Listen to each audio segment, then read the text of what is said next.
بسم اللہ الرحمن الرحیم۔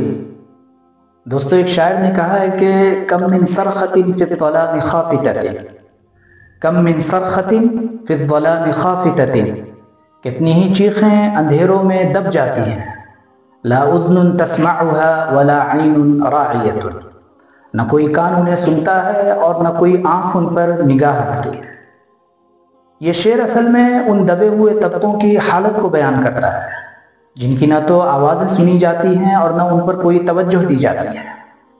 گویا ایک خاموش فریاد ہے جو سماجی ناانصافی کو بیان کرتی ہے۔ اگر میں آپ سے یہ کہوں کہ ہندوستان کے اندر وہ علاقے جہاں مسلمان اکثریت میں رہتے ہیں یا قریب 50% ہے اور وہاں پر بنیادی تعلیمی سہولیات جیسے کہ اسکولز اور کالجز کی کمی ہے، تو کیا آپ اس بات کو مانیں گے؟ جی ہاں، یہ ایک حقیقت ہے اور اس حقیقت کو 2006 کے اندر سچر کمیٹی نے بھی اٹھایا تھا۔ آپ کی اسکرین پر سچر کمیٹی کے کچھ کی فائنڈنگز اور ریکمنڈیشنز ہیں، آپ انہیں دیکھ سکتے ہیں۔ سچر کمیٹی کا مقصد یہ تھا کہ وہ ہندوستان میں مسلمانوں کے سوشل، اکنامک اور ایجوکیشنل اسٹیٹس کا جائزہ لے۔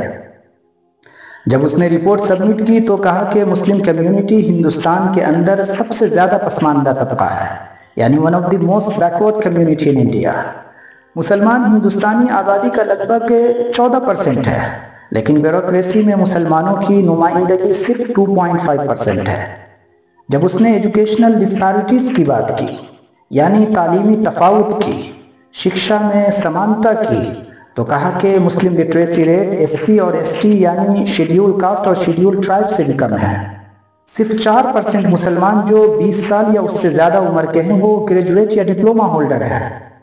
اسی طرح انرولمنٹ فور مسلم چلڈرن کی جب بات کی، یعنی مسلمان بچوں کے داخلے کی شرح کی، تو کہا کہ صرف 66% بچے 66% بچے سرکاری اسکول میں جاتے ہیں، جبکہ 3 to 4% بچے مدرسے میں داخلہ لیتے ہیں۔ اسی طرح مسلم بچوں میں ہائر ڈراپ آؤٹ ریٹس بھی ہے، یعنی تعلیم چھوڑنے کی شرح میں مسلم بچے آگے ہیں۔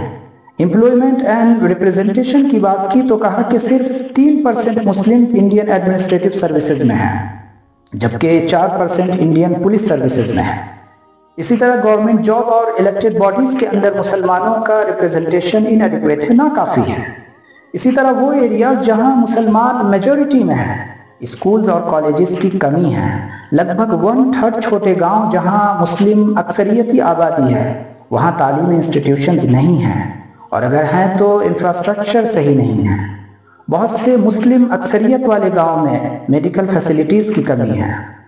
اسی طرح پولیٹیکل مارجنلائزیشن کی بات کی، پولیٹیکل لیول پر مسلمانوں کی نمائندگی بہت کم ہے۔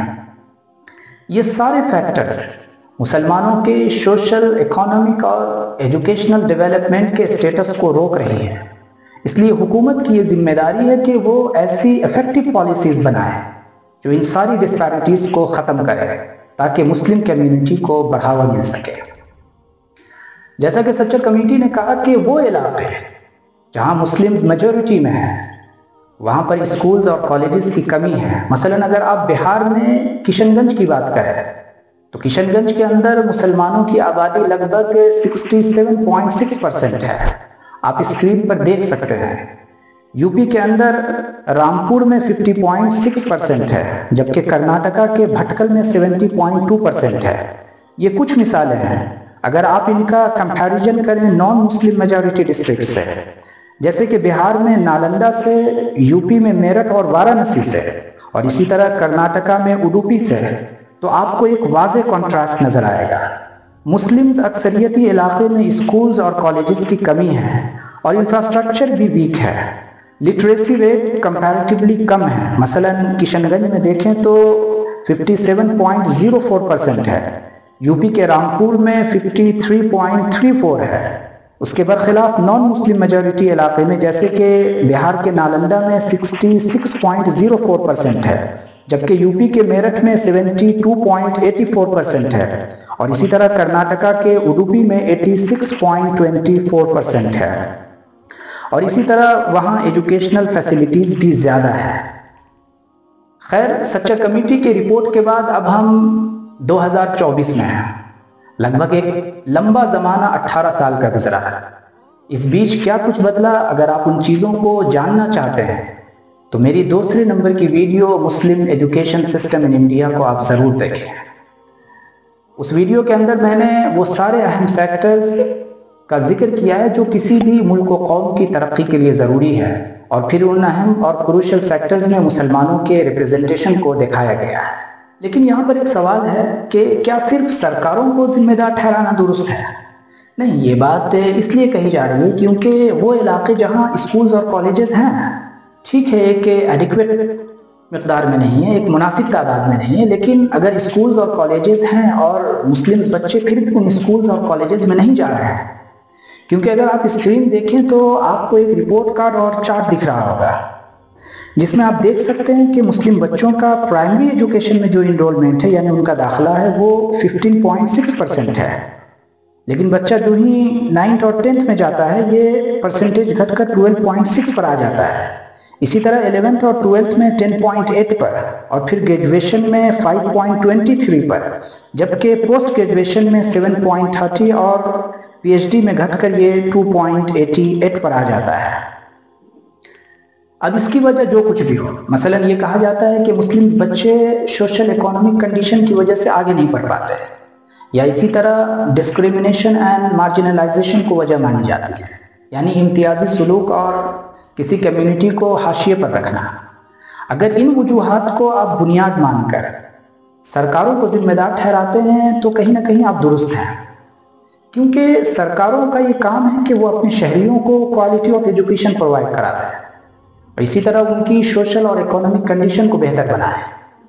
لیکن سوال پھر بھی ہے کہ کیا ان چیزوں کو ایکسکیوز مانا جا سکتا ہے، یعنی عذر کے طور پر پیش کیا جا سکتا ہے کہ مسلم بچے سوشل اکانومک کنڈیشن یا اسی طرح سے ڈسکریمنیشن اینڈ مارجنلائزیشن کی وجہ سے آگے نہیں پڑھ پاتے، کیونکہ حالات سے گھبرا کر اور دب کر مقصد کو پیچھے چھوڑ دینا یہ اصل میں زندہ قوم کی علامت نہیں ہے۔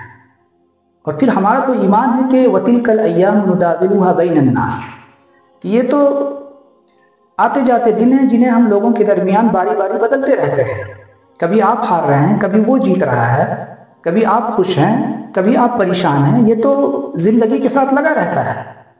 لیکن آپ کی تاریخ یہ کہتی ہے کہ آپ نے ہمیشہ حالات سے لڑ کر اپنے حقوق واپس لیے ہیں، لہٰذا اپنے بچوں کو تعلیمی میدان سے پیچھے نہ رکھیں، چاہے آپ کے حالات جیسے بھی ہوں۔ اور ایک بات یاد رکھیں کہ انسان بھوک برداشت کر سکتا ہے لیکن جہالت برداشت نہیں کر سکتا ہے، کیونکہ اگر آدمی بھوکا ہو تو کچھ دنوں میں اس کی حالت بہتر ہو سکتی ہے، لیکن جاہل ہونے کا دکھ ہمیشہ اس کے ساتھ رہتا ہے اور یہ کبھی ختم نہیں ہوتا۔